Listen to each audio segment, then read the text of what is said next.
Hello friends, good morning. कैसे हैं आप लोग? बढ़िया होंगे। आज की क्लास की शुरुआत करने से पहले एक पॉजिटिव थॉट जो आपको स्क्रीन पे शो कर रहा हूं मैं। ये आसमां भी उतर आएगा ज़मीन पर प्यारे, ये आसमां भी उतर आएगा ज़मीन पर प्यारे, बस इरादों में जीत की हुंकार होनी चाहिए। आप आसमां को भी धरती पर ला सकते हो, प्रोवाइडेड आपके इरादों में दम हो। ठीक है, और आपका आसमां कहाँ है आपको पता है, आपकी सक्सेस, आपका गोल क्या है वो आपको पता है। ठीक है, तो बस आपके इरादों में जान होनी चाहिए, आपके इरादों में हो कि मुझे जीतना है, फिर देखो कैसे हर मुश्किल आसान होती जाती है। तो चलिए इसी पॉजिटिव थॉट के साथ हम आज की क्लास की शुरुआत करते हैं। Good morning again. हाँ, आइए नाउ लेट्स स्टार्ट। हम लोग फाइनल अकाउंट पढ़ रहे हैं। फाइनल अकाउंट में हम लोगों ने एडजस्टमेंट्स शुरू किए थे और जिसमें हम लोगों ने 5 एडजस्टमेंट्स अब तक पढ़ लिए। Closing stock, outstanding expenses, accrued income, advance income and prepaid expenses. इनको हमने पढ़ा, हमने इनकी एंट्रीज डिस्कस की, इनके एडजस्टमेंट डिस्कस किए। फिर आपको याद होगा एक क्वेश्चन मैंने आपको करके भी दिखाया था और उसके बाद आपसे भी प्रैक्टिस करवाई। सो नाउ इट्स डिसाइडेड कि फाइनल अकाउंट के क्वेश्चंस आप कर सकते हो। सो अब क्या बाकी है? अब हमें इसके बचे हुए जो एडजस्टमेंट्स हैं, क्योंकि 5 तो हमने कर लिए, लेकिन प्यारे एडजस्टमेंट्स तो इतने हो सकते हैं जितने आसमां में तारे। तो हमें और आगे भी जाना है। तो चलिए कुछ और इम्पॉर्टेंट एडजस्टमेंट्स जिनमें बच्चों को दिक्कत आती है उनको भी लेते हैं, कुछ आसान कुछ कठिन, हाँ कुछ टफ। तो चलिए आज का पहला एडजस्टमेंट है, गुड मॉर्निंग बोलो जल्दी से। Adjustment number 6, goods withdrawn for personal use. Very popular adjustment, बहुत बार आपने किया होगा, अलग अलग लेवल पे 11th क्लास में किया होगा, ग्रेजुएशन में है तो वहाँ भी किया होगा। तो आइए इसको शुरू करते हैं। Goods withdrawn for personal use, है ना। एक ट्रायल बनाते हैं छोटा सा बेटे, छोटू सा trial.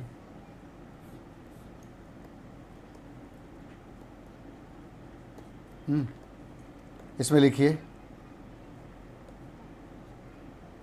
Opening stock, 1 item we take up opening stock. एक आइटम हम ले लेते हैं purchases ₹5 lakh. 1 item sales, complete trial नहीं लेते, कुछ थोड़े बहुत आइटम ले जाते हैं, है ना। और एक आइटम और ले लेते हैं कैपिटल। कैपिटल की फिगर अज्यूम कर लेते हैं बेटा 2 लाख रुपए।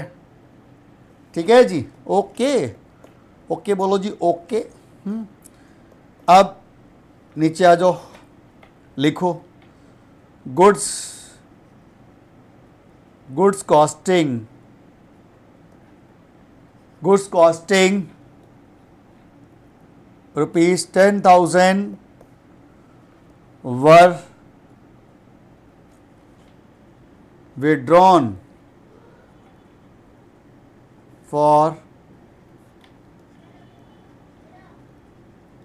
Personal use. नोट करिए क्या लिखा मैंने, goods costing ₹10,000 were withdrawn for personal use.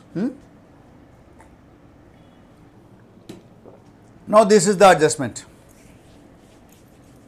ठीक है, उस दिन हमने डिस्कस किया था, अगर ट्रायल के बाहर एक भी इंफॉर्मेशन है मीन्स ये ट्रायल कंप्लीट तो नहीं है। This can be called as incomplete trial और डिफेक्टिव ट्रायल।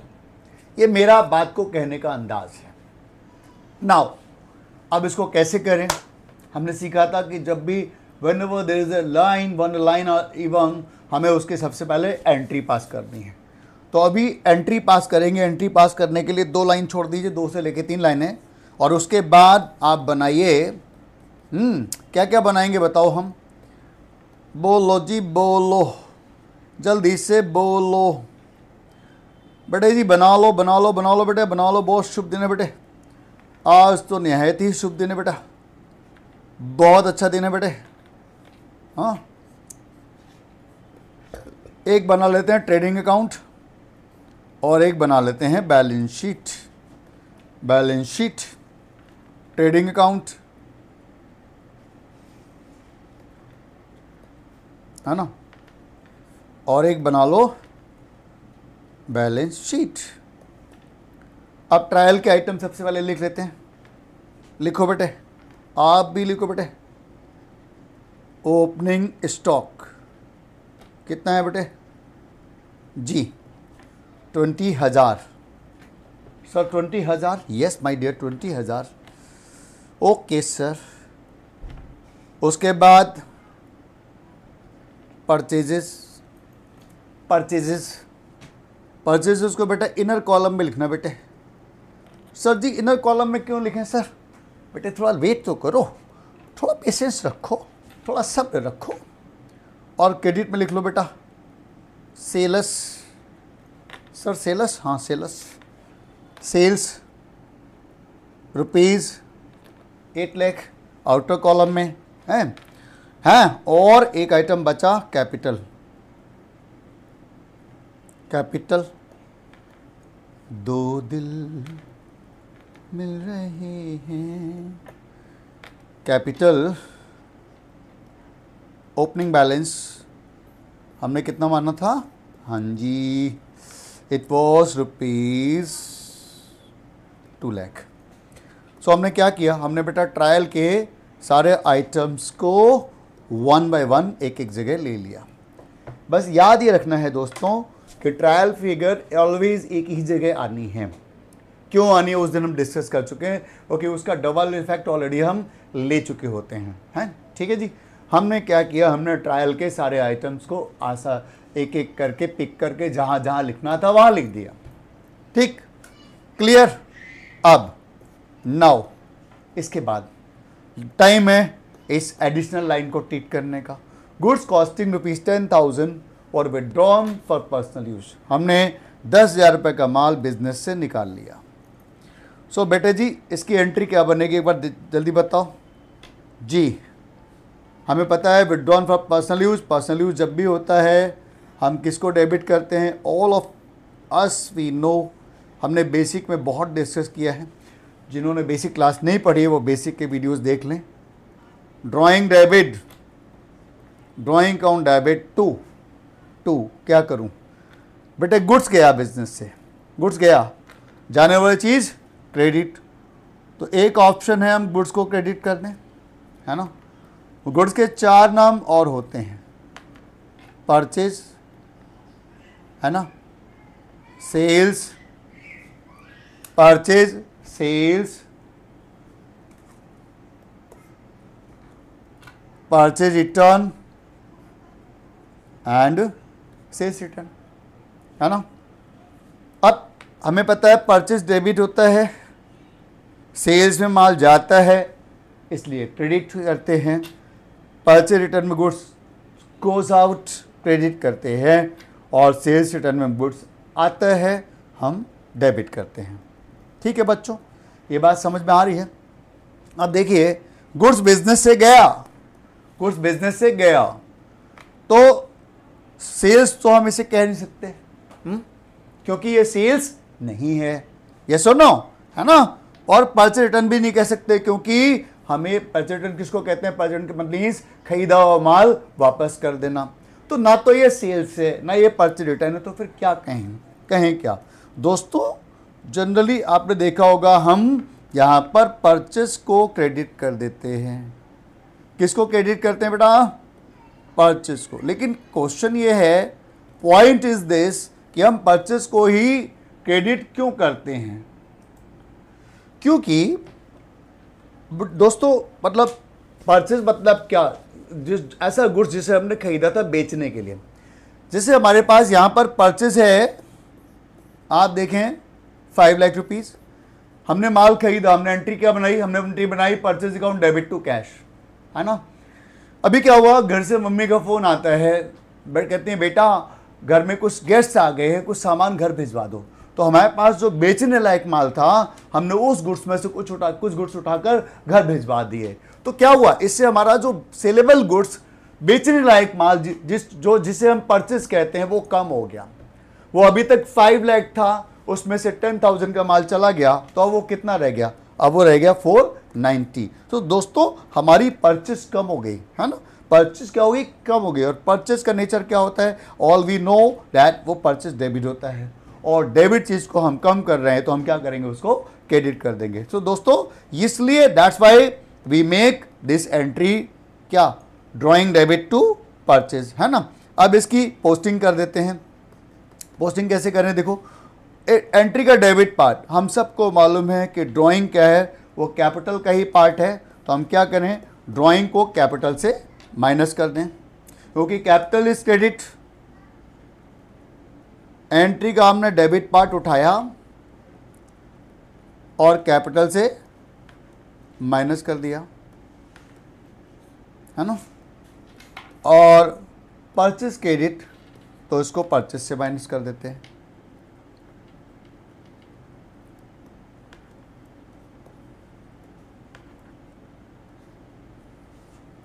सो दोस्तों, और यहाँ पर रीजन भी तो लिखना पड़ेगा, कुछ तो लोग कहेंगे वरना।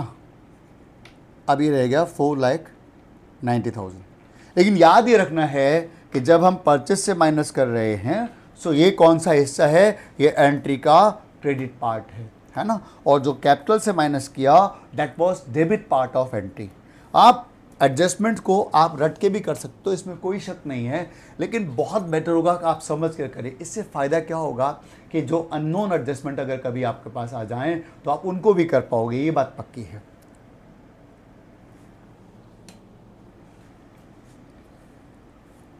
आई होप आपको समझ में आ गया होगा ये एडजस्टमेंट। तो one more adjustment is complete, goods withdrawn for personal use. Good morning, जागते रहो जागते रहो। सर हम जागते क्यों रहें, सर आप कैसे आवाज़ लगा रहे हो, सर जागते रहो। बेटा आपको जगा रहा हूँ बेटे, पढ़ते समय आप लोग जो इधर उधर दिमाग आपका चला जाता है, आप फ़ोन में इधर उधर बातें करने लग जाते हो, है ना। अब नेक्स्ट एडजस्टमेंट लेकर आ रहे हैं बेटा, एक और एडजस्टमेंट आपके लिए, एडजस्टमेंट नंबर 7, गुड्स। हाँ, एक बात मुझे और कहनी है आप सबसे, उससे क्या होगा, हमारा आगे का समझाने का प्रोसीजर बड़ा आसान हो जाएगा। बिजनेस से गुड्स जब कभी भी आउट होगा, गुड्स आउट होगा, तो वो जनरली जितने भी रीजंस की वजह से आउट होता है उनको हम 3 पार्ट्स में बांट सकते हैं। 3 पार्ट में बांट सकते हैं। फर्स्ट रीजन, पहला कि वो सेल्स की वजह से आउट होगा। दूसरा रीजन कि वो परचेज रिटर्न की वजह से बिजनेस से जा सकता है। और तीसरा रीज़न अदर रीजन्स की वजह से भी जा सकता है ना। ओके, तो अगर सेल्स की वजह से गया है तो सेल्स को क्रेडिट करना है, परचेज रिटर्न की वजह से गया तो परचेज रिटर्न को क्रेडिट करना है। और इन दोनों के अलावा किसी भी अदर रीजन्स की वजह से गया है, अदर रीजन कौन से, like drawing,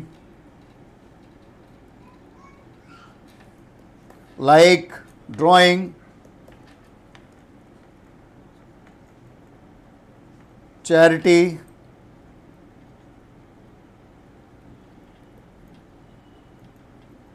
advertisement,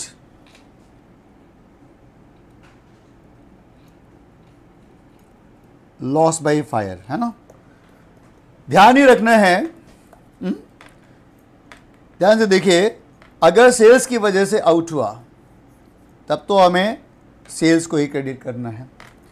purchase return की वजह से बिजनेस से निकला तो परचेज रिटर्न को क्रेडिट करना है। और इसके अलावा किसी भी अदर रीजन की वजह से अगर बिजनेस से गुड्स आउट हुआ है, सो दोस्तों हम लोग किसको क्रेडिट कर सकते हैं? एक ही आइटम को, परचेज को। ठीक है, तो चलिए आइए अब हम आगे बढ़ते हैं।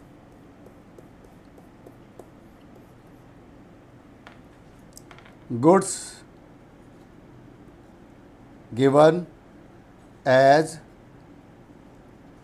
Charity,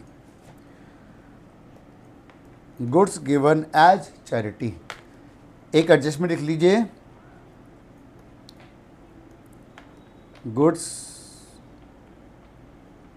costing ₹10,000। क्या लिखा मैंने बेटे? हाँ जी, गुड्स कॉस्टिंग ₹10,000 वर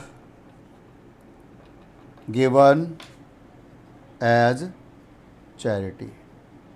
दोस्तों एक काम करेंगे, हम ये ट्रायल अब 4 एडजस्टमेंट के लिए इसी ट्रायल को यूज करेंगे, राइट। अब trial we will not draft again and again, क्योंकि उन 4 एडजस्टमेंट का काम इसी से चल जाएगा। एक तो हम कर चुके हैं, 3 और हम लेने वाले हैं। तो एक और एडजस्टमेंट आ रहा है, ये चैरिटी वाला। हमने ऐसा माल जिसकी कॉस्ट 10,000 है वो हमने दान में दे दिया। कॉस्टिंग ₹10,000 और गिवन एज चैरिटी। तो बच्चों दान में माल दिया तो इसकी एंट्री क्या बनेगी? एक बार बोल के बताओ, आप लिखो कॉपी में।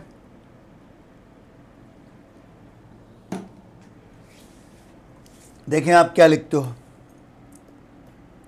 जी।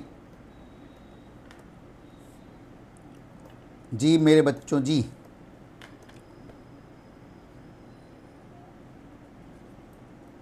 Charity account debit to purchase account. अब चैरिटी डेबिट क्यों हुआ? पॉइंट इज दिस, आप लोग कमेंट करके बताओ, व्हाई चैरिटी डेबिट? दान में माल गयो, दान में माल गयो तो नुकसान हो गयो, नुकसान हो गयो तो क्या है बेटे? ये चैरिटी हमारा एक तरह से लॉस है। सर जी चैरिटी हमारा लॉस है? सर हमारे बुजुर्ग तो कहते हैं, भाई दादा दादी कहते हैं, सर जी दान करने से पुण्य मिलता है। बेटे पुण्य तो मिलता है, लेकिन अकाउंटेंसी में पुण्य की कोई वैल्यू नहीं होती ना।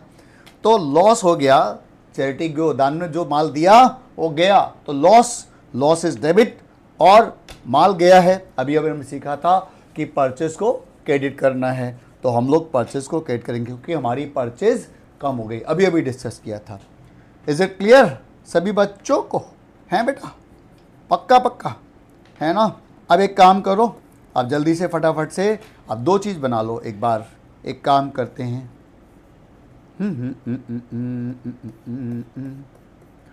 यहाँ पे हमारे पास परचेज ट्रेडिंग बनाई हुआ है, एक और बना लेते हैं प्रॉफिट एंड लॉस अकाउंट। एक और बना लो बेटा, इसी से काम चला लेते हैं टाइम बचाने के लिए, है ना भाई? हाँ ना भाई?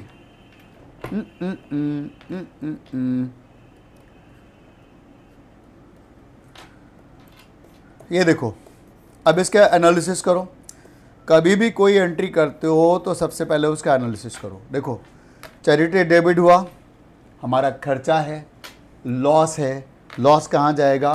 क्योंकि ये डायरेक्ट खर्चा नहीं है, इनडायरेक्ट है, और हम सबको पता है, all of we know that जितने भी इनडायरेक्ट एक्सपेंसेस होते हैं उसे हम कहाँ ले जाते हैं? उसे हम ले जाएंगे कहाँ पर? प्रॉफिट एंड लॉस अकाउंट में, है ना भाई? और परचेस क्रेडिट क्या मतलब? परचेस से माइनस करना है। तो फिर आ जाओ, फिर आ जाओ भी, आ जाओ। यहाँ पर पहले हम चैरिटी डेबिट किया, उसको हम P&L में लिख देते हैं टू चैरिटी।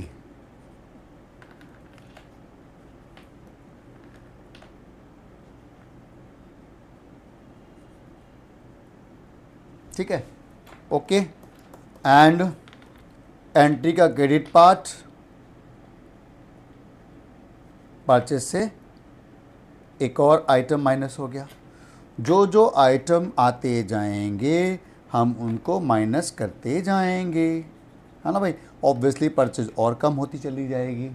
ठीक है, आपको 2 आइटम समझ में आए, एक चैरिटी और एक ड्राइंग। अब यहाँ पर तीसरा एडजस्टमेंट कराने से पहले मैं आपको एक एंगल और बताना चाहता हूँ। ये जो 2 एंट्री आपने लिखी हैं, है ना, पहले तो drawing goods withdrawn for personal use की बात करते हैं दोस्तों। पहले बताइए चैरिटी वाला आ गया। अब एक बात सुनो मेरी, ध्यान से सुनिएगा। मैं आपसे ये कहना चाहता हूँ, मेरे बच्चों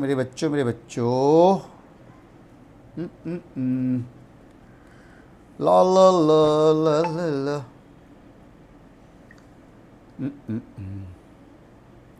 आओ, 8 lakh minus 20,000 minus 4,90,000।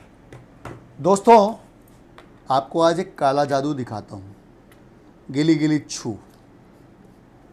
Sir ji magic, yes magic, my dear magic, my dear magic. हाँ, 8 लाख माइनस 20,000 माइनस 4,90,000 जो आपने goods withdrawn for personal use वाला एडजस्टमेंट किया था, ये करने के बाद अगर आप ग्रॉस प्रॉफिट निकालते हो तो दोस्तों आपका ग्रॉस प्रॉफिट कितना आ रहा है, ज़रा देखो एक बार। You are having your gross profit कितना, 2,90,000, यस और नो, है ना भाई। अब आगे की बात सुनो बेटे, अब आगे की बात सुनो। मेरी बात बताइए, ये जो आपने परचेज है, एक क्वेश्चन है आपसे, आपने परचेज क्रेडिट क्यों किया? जब आप पर्सनल यूज़ के लिए माल निकालते हैं तो आप परचेज क्रेडिट क्यों करते हैं? आप कहोगे सर जी क्योंकि हमारी परचेज कम हो गई। आप यही तो कहते हो कि परचेज कम हो गई इसलिए मैंने परचेज में से माइनस कर दिया। अब एक बात बताओ, परचेज मतलब क्या? खरीदा हुआ गुड्स। दोस्तों एक एग्जाम्पल लेते हैं। हिंदुस्तान में सुबह सुबह जितने भी गली मोहल्ले हैं वहाँ पर एक दुकान होती है, ब्रेड की दुकान, बटर की दुकान, मिल्क की दुकान। मान लो हम एक शॉपकीपर हैं और वो शॉपकीपर ब्रेड बेचता है। क्या बेचता है? ब्रेड। ध्यान से देखिएगा, आपको अकाउंटिंग का एक अलग एंगल सिखा रहा हूँ। वो ब्रेड बेचता है। क्या बेचता है? ब्रेड।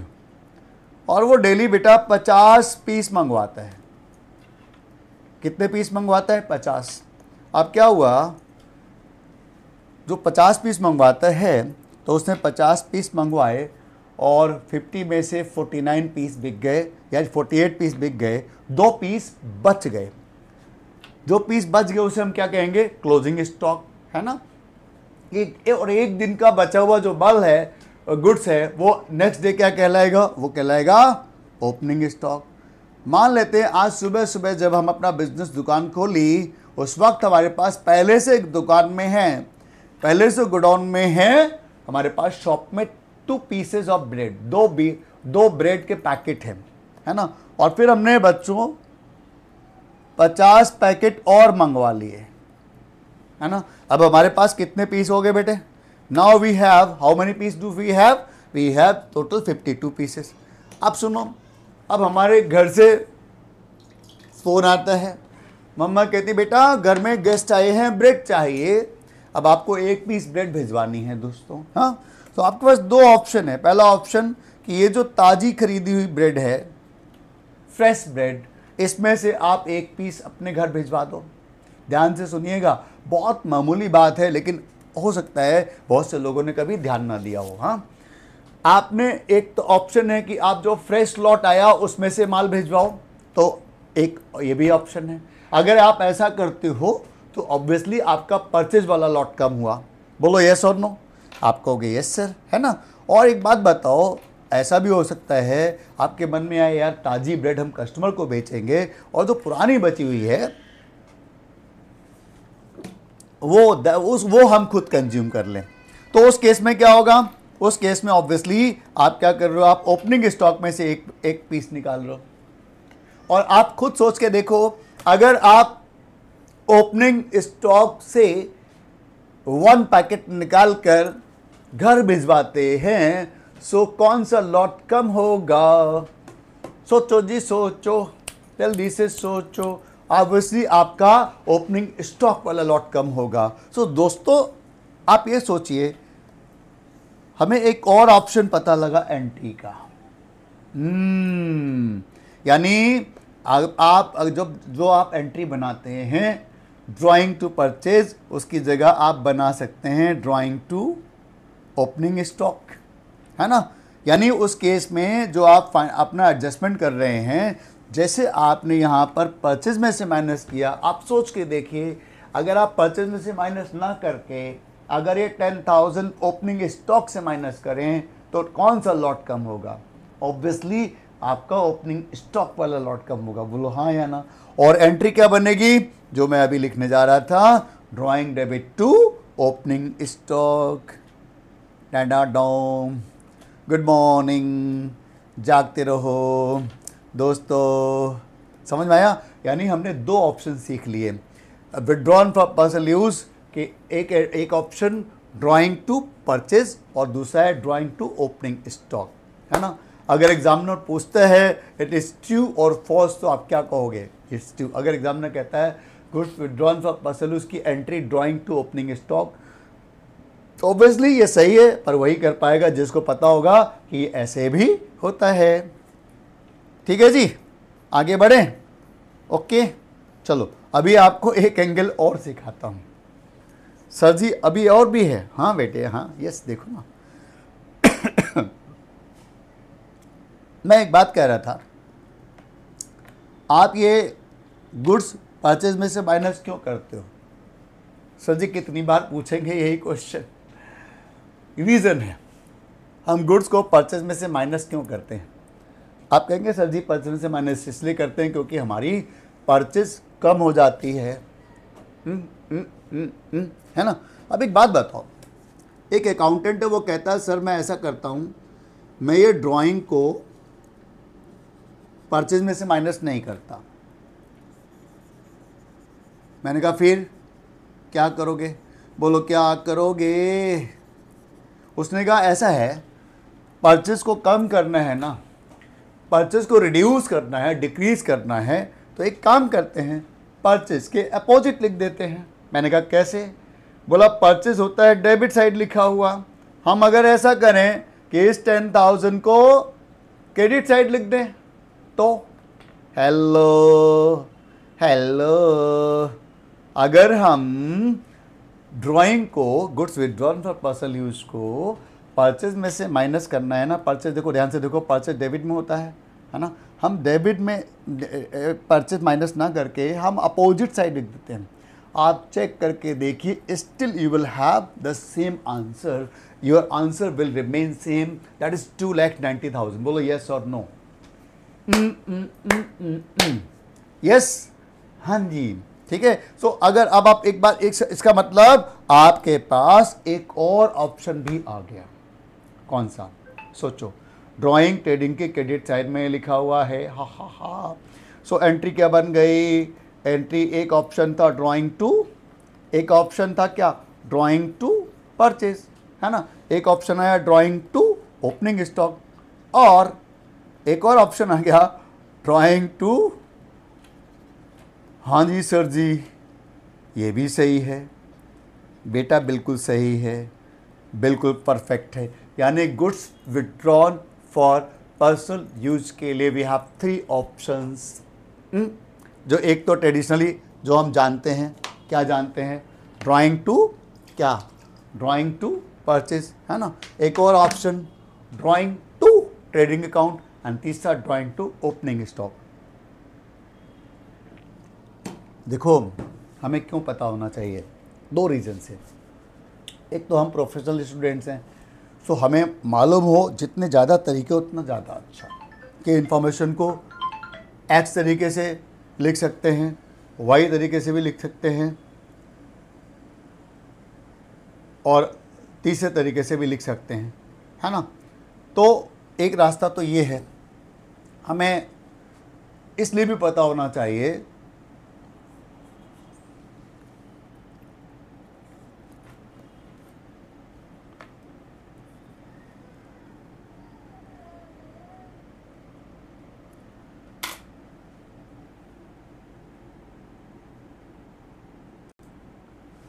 और एक इसलिए जानना चाहिए क्योंकि एग्जामिनर पूछ सकता है, मतलब दोनों वजह से हमें पता होना चाहिए। वैसे भी हम प्रोफेशनल लेवल पे हैं, सो हमें चीज़ें एक एक्सट्रीम से बियॉन्ड जाने की आदत होनी चाहिए, ठीक है। सो फ्रेंड्स, ये मैंने आपको goods withdrawn for personal use के 3 ऑप्शन बताए।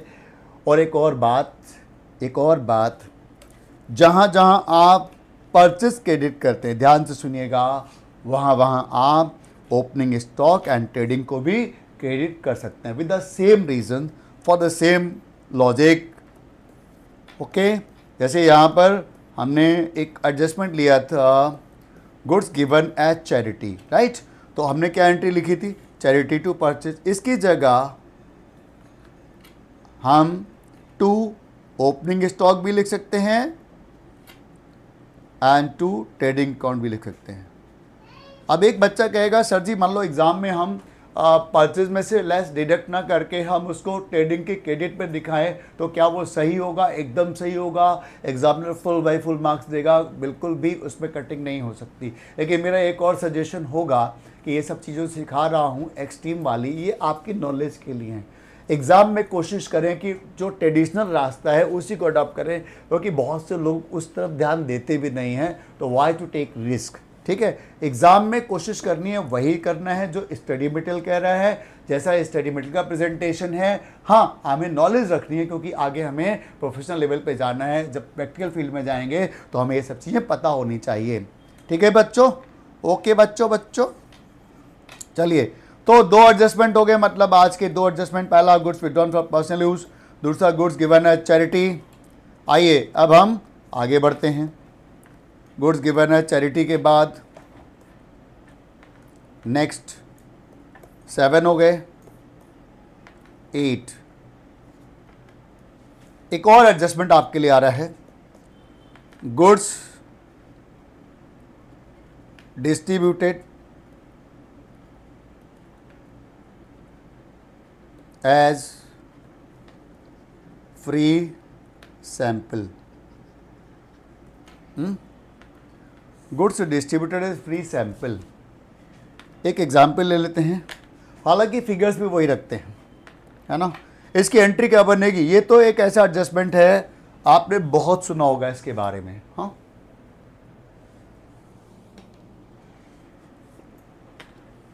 बताओ एंट्री। फ्री सैंपल में बाल बांटा, गुड्स डिस्ट्रीब्यूट किया, तो एक बात तो पक्की है, परचेस तो क्रेडिट ही होगा। सवाल यह है कि डेबिट किसको करें, to whom it should be debited. Free sample बांटा, फ्री सैंपल हम क्यों बांटते हैं? सो दैट हमारी गुड्स की पब्लिसिटी हो, है ना। कई बार हमारे पास घरों में नहीं आते, कुछ लोग आ जाते हैं, मान लो साबुन बेचने वाला, ये कपड़े का साबुन, ये देखिए साहब, मैडम ये हमारी कंपनी के सोप से आप कपड़े धोइए, इससे इतने अच्छे धुलेंगे कि दोबारा धोने की जरूरत ही नहीं पड़ेंगे, क्योंकि बचेंगे ही नहीं भाई साहब। वो सैंपल क्यों देके जाते हैं? वो इसलिए देके जाते हैं सो दैट हम लोग उनके प्रोडक्ट को यूज करें और उसके बाद उनके प्रोडक्ट ज़्यादा से ज़्यादा खरीदें, जिनको नहीं आता उनके लिए। सो ये हमारा खर्चा है, और दोस्तों खर्चा डेबिट होता है। सो एंट्री क्या बनेगी भाई, बताओ जल्दी से। हाँ जी, बिल्कुल सही कहा, एडवर्टीजमेंट अकाउंट डेबिट, सही पकड़े हैं, खर्चा है। Advertisement debit to what? To purchase account 10,000, है ना। और परचेज की जगह बिल्कुल एकदम सही आपके दिमाग में क्वेश्चन उठा, क्या यहाँ पर भी हम ओपनिंग स्टॉक एंड ट्रेडिंग कर सकते हैं? यस, विदाउट एनी डाउट कर सकते हैं, सही होगा, लॉजिकल होगा, ठीक है जी। अब इसकी posting, where to make posting of this adjustment. Sir आप इसको पोस्टिंग क्यों कहते हो? ऑब्वियसली पोस्टिंग ही तो है प्यारे। सुनो, देखो परचेज तो क्रेडिट हो रहा है, तो परचेज को तो हम क्या करें? परचेज को तो हम माइनस करेंगे। अब एडवर्टीजमेंट आ गया, इसका क्या करें? इसको हम P&L में डेबिट कर देंगे, डेबिट टू P&L अकाउंट, है ना। सो इसका डबल इफेक्ट कहाँ गया बेटा? इसका डबल इफेक्ट कहाँ गया प्यारे? आ जाओ प्यारे, ये देखो प्रॉफिट एंड लॉस अकाउंट है ना,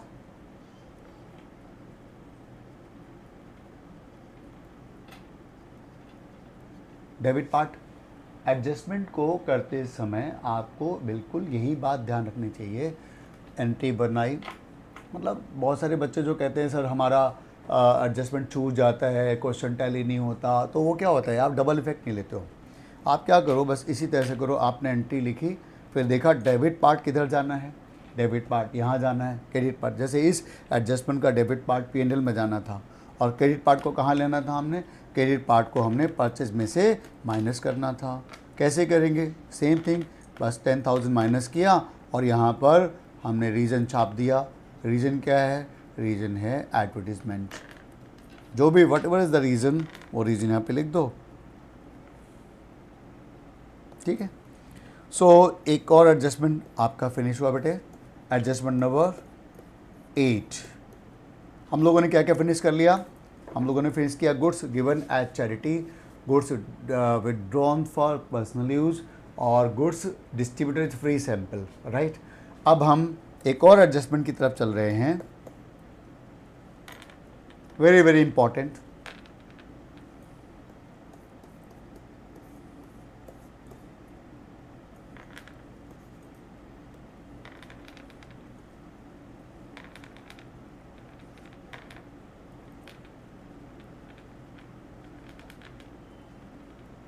goods loss by fire,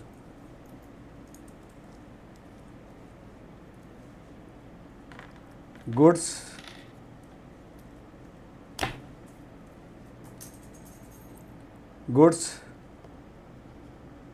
loss by fire. ये एडजस्टमेंट थोड़ा सा टेक्निकल है, सो इसमें मैं सोचता हूँ कि आप पूरी फिगर्स लिखें, है ना, complete examples. Goods costing ₹10,000, goods costing ₹10,000 were loss by fire. इसमें हम 9 नंबर एडजस्टमेंट में हम 2 केस करेंगे, केस 1 एंड केस 2, है ना। पहले हम इतना ही लेते हैं, goods costing ₹10,000 were loss by fire, है ना। अब इसमें 2 लाइनें छोड़ देना, यहां पर बना लो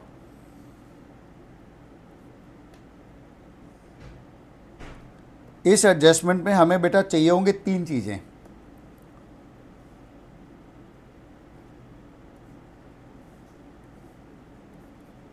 एक तो ट्रेडिंग अकाउंट,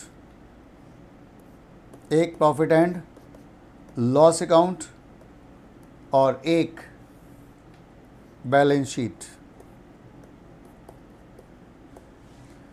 तुमसे मिलना, बातें करना बड़ा अच्छा लगता है। ट्रेडिंग अकाउंट, सर जी 3 चीज़ें क्यों बनवा रहे हैं? बेटा बना लो बेटे, बहुत शुभ दिन है ना। आज सपने में आए Hanuman ji.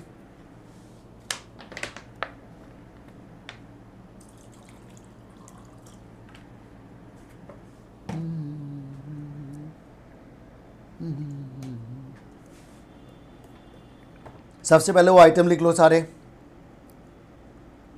Opening stock,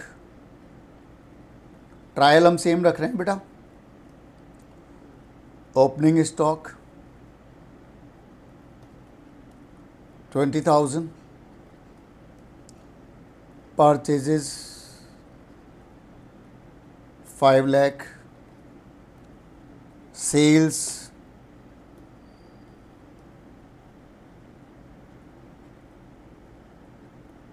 8 lakh, and capital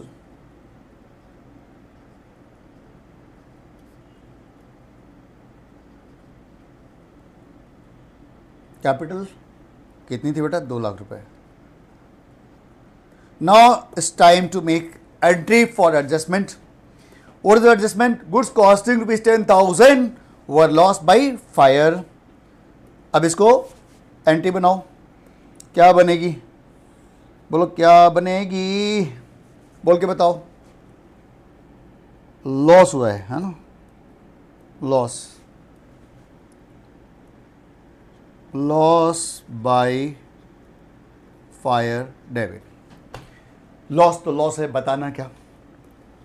all of we know golden rule के हिसाब से ऑल लॉसेज आर डेबिटेड। तो लॉस डेबिट हो गया। अब क्रेडिट किसे करें दोस्तों? क्या गया? बोलो भाई क्या गया? गुड्स चला गया। तो हम क्या कर सकते हैं? बोलो भाई साहब। जी हाँ, सही पकड़े हैं, सही लिख रहे हैं। परचेज को क्रेडिट कर देंगे, है ना। Goods loss by fire debit to purchase. अब एक बात है, यहाँ पर मैंने कहा था 2 लाइनें छोड़ देना, तो अब वो टाइम है उन 2 लाइनों को यूज़ करने का। इसमें लिखिए केस वन।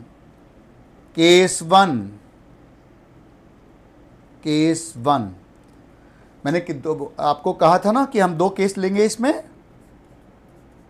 पहला लिखिए, suppose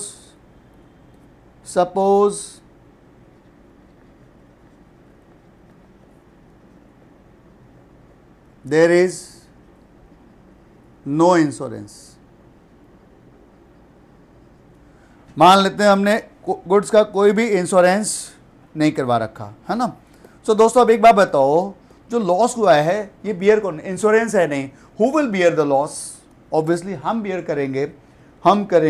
on every loss is transfer to profit and loss account. So बेटे एक एंट्री और बना लो, profit and loss account debit to loss transfer कर दिया, लॉस बाय फायर।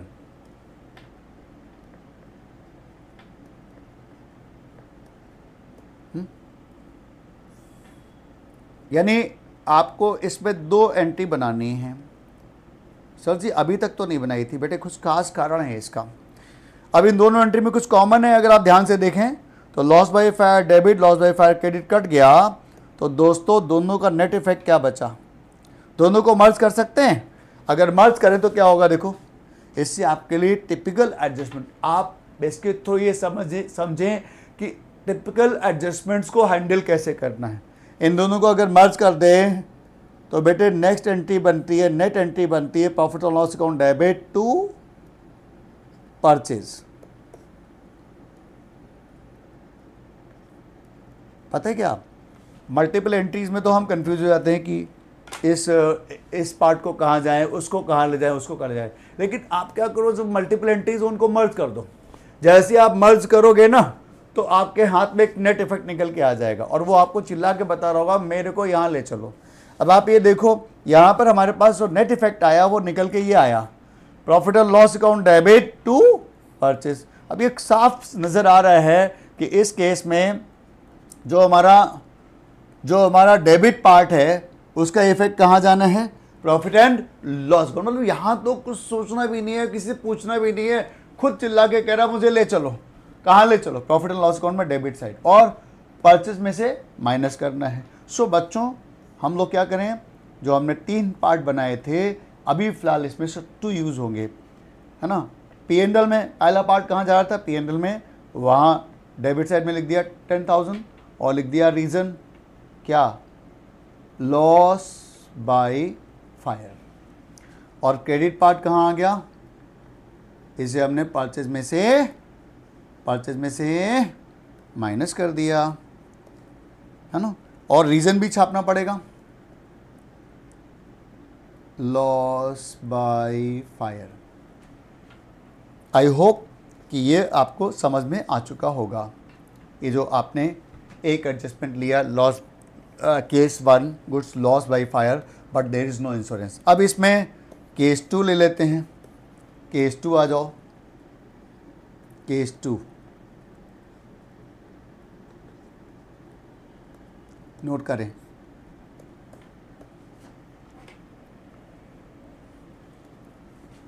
इसमें लिखिए गुड्स, दोबारा ही लिख लेते हैं, अगेन लिख लेते हैं ना। Costing rupees 10,000 were lost by fire. Goods costing rupees 10,000 were lost by fire.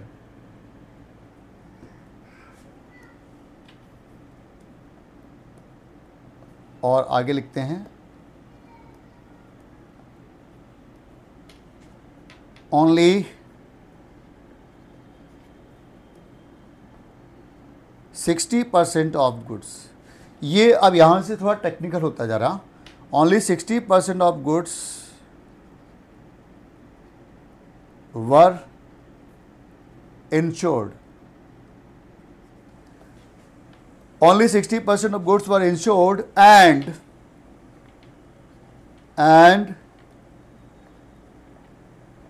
insurance company accepted only 80% of claim.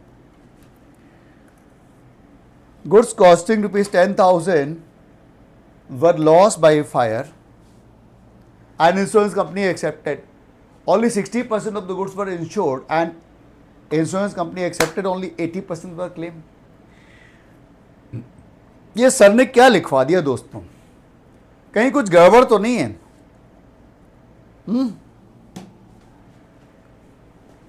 सबसे पहले तो फर्स्ट एंट्री लिखो। 2 एंट्री बनती हैं, हमें पता है। फर्स्ट एंट्री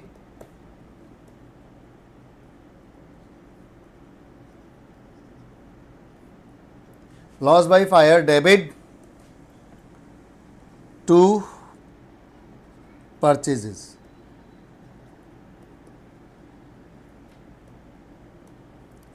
ठीक है। अब बच्चों ऐसा गुड्स जिसकी कॉस्ट 10,000 है वो लॉस हो गया, इसमें लिखा है only 60% of goods were insured, यानी हमने पूरे गोडाउन का इंश्योरेंस नहीं करवा रखा था। सर जी ऐसे क्यों किया होगा? बेटे जितना ज़्यादा पोर्शन का इंश्योरेंस करवाएंगे उतना ज़्यादा प्रीमियम देना पड़ता है। तो कभी कभी व्यापारी क्या करता है, वो केवल एक हिस्से का इंश्योरेंस करवा लेता है। मान लीजिए गोडाउन बहुत बड़ा है, लेट सपोज गोडाउन के 2 हिस्से हैं, हमने क्या किया, हमने मात्र इतने हिस्से का इंश्योरेंस करवा रखा है, रिमेनिंग का नहीं कराया।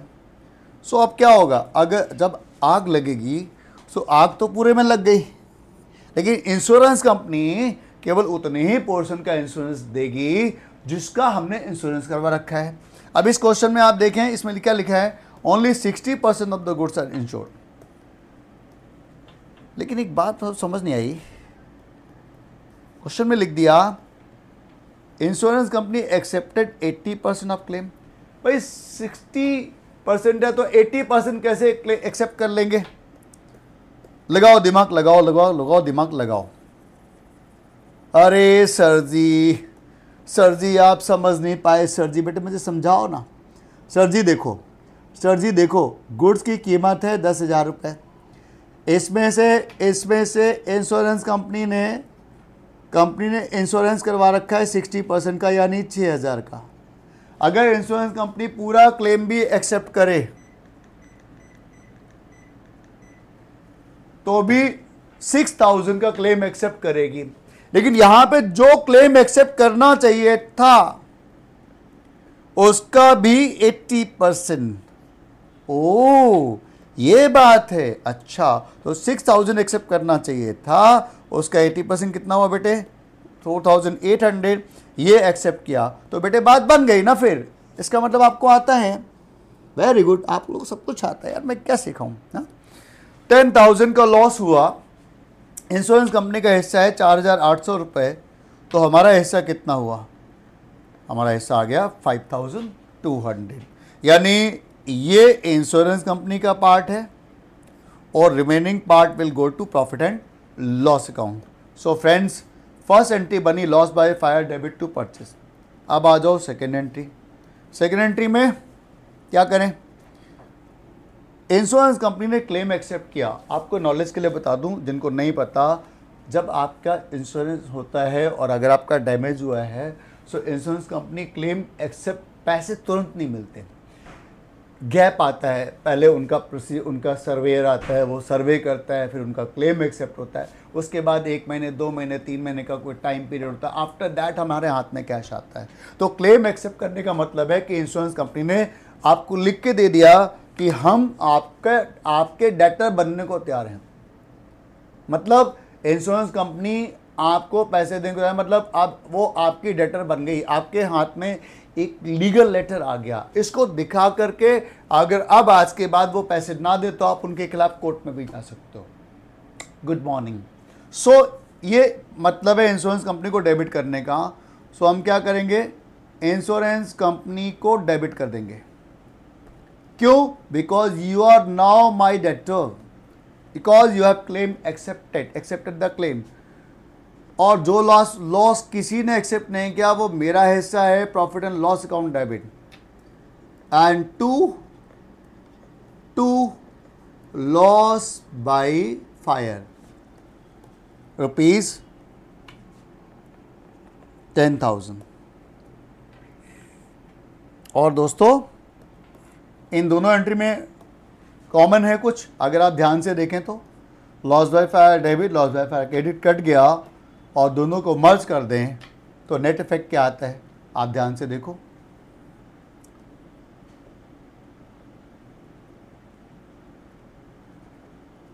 Insurance company debit, profit and loss account debit, to purchase.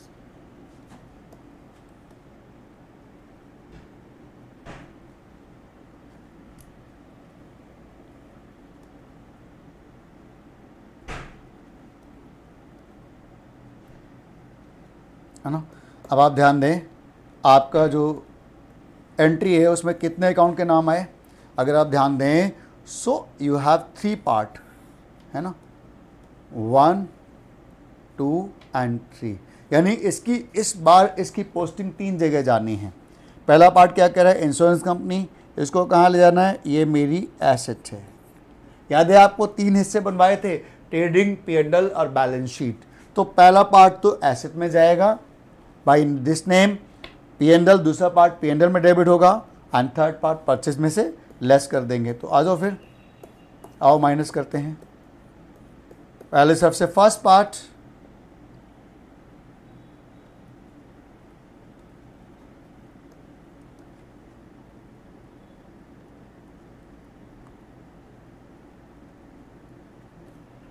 Second part,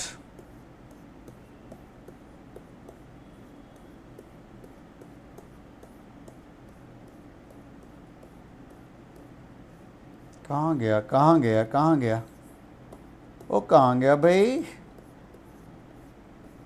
ये क्या हुआ, कैसे हुआ, कब हुआ, ला ला ला।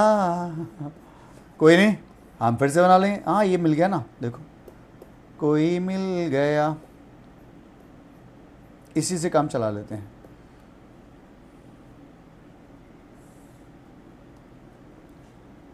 सबसे पहला part insurance company debit 4,800, P&L में ये इसको लिख लेना पहला, और दूसरा ला रहे हैं लॉस, केस 2 का आंसर लॉस बाय फायर 5200, है ना। और केस 3, सॉरी थर्ड पॉइंट, यानी यहाँ पर पहला और दूसरा दोनों केस का पॉइंट यहाँ पर चला जाएगा, परचेज में से माइनस कर देंगे। आप चाहे तो दोबारा लिख सकते हैं। तो हम लोगों ने क्या किया, हम लोगों ने इस एंट्री का जितना इफेक्ट था वो सारा हमने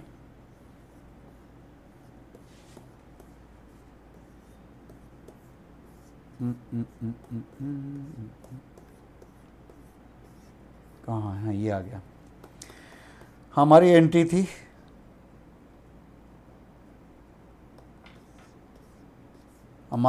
थी दिस वन,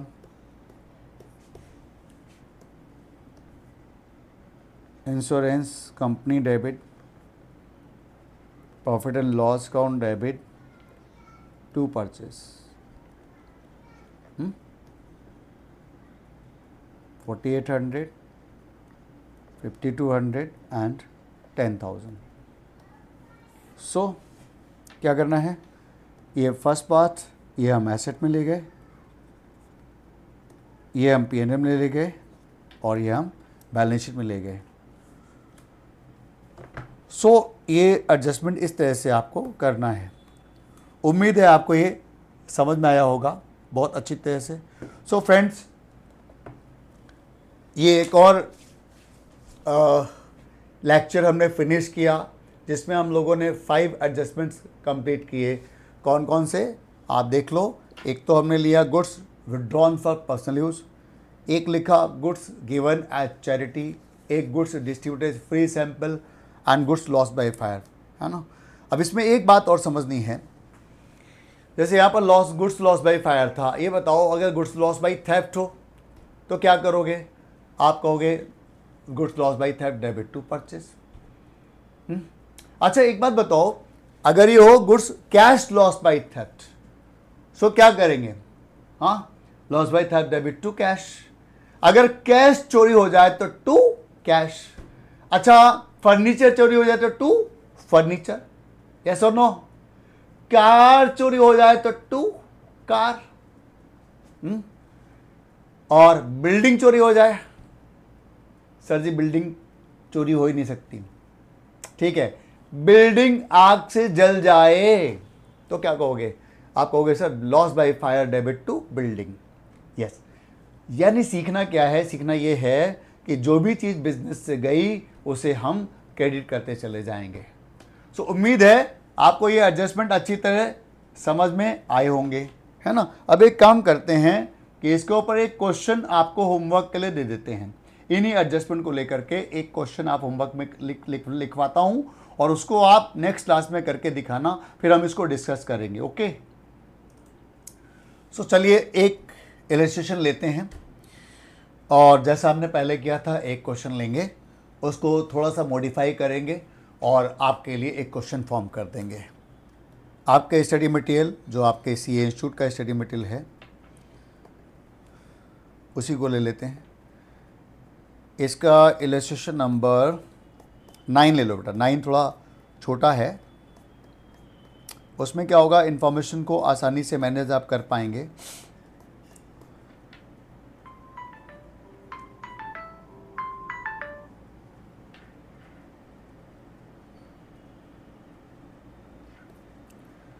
ये देखिए illustration 9, please note down. Illustration 9 for homework. लेकिन इसमें एडजस्टमेंट्स एक भी नहीं है. जो एक है वो हम उसे भी इग्नोर करेंगे. हम अपने एडजस्टमेंट बना लेंगे 5-7, है ना. ठीक है, तो चलिए शुरुआत करते हैं बेटा जल्दी से. कुछ पुराने वाले 1 या 2 और बाकी आज वाले. चलो लिख लो, लिखो बेटे लिखो. बहुत शुभ दिन है बेटे. लिखिए, refer to illustration number 9. Practice के लिए दे रहा हूं बेटा, क्योंकि स्पेसिफिकली इतने एडजस्टमेंट्स के साथ क्वेश्चन हो सकता आपको मिले ना मिले. Adjustment number 1, closing stock ₹2 lakh. पहला adjustment. Adjustment 2, we have salary in this question, so लिख लीजिए आउटस्टैंडिंग सैलरी ₹25,000. थर्ड,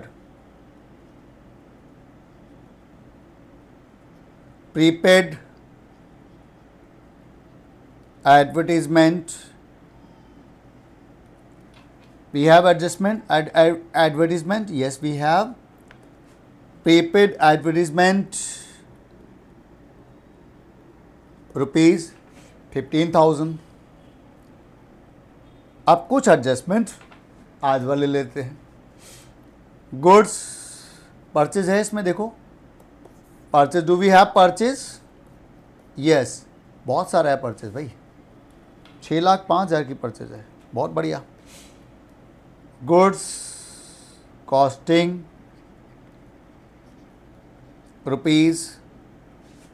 ₹15,000 वर